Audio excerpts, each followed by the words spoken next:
Hey everybody, Lou Santaigo for Garage Insider TV. Now, I gotta get some housekeeping done. We can't have a dirty house. I need you guys to click the subscribe button and the bell. It's just that simple. So you're wondering when I'm standing next to this 83 Suburban with no hood on it, no fenders, no grill, no nothing. Well, it's mine. And here's the deal. I found out recently you can't get a throttle body set up.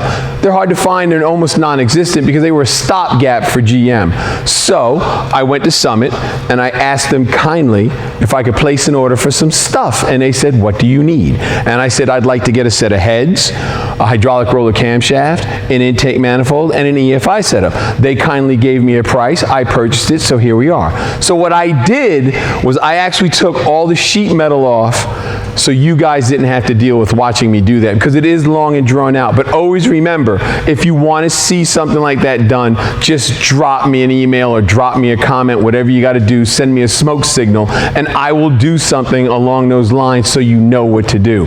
The key to that whole process is simple. Tag and bag. That's what you do. So this is a small block Chevy.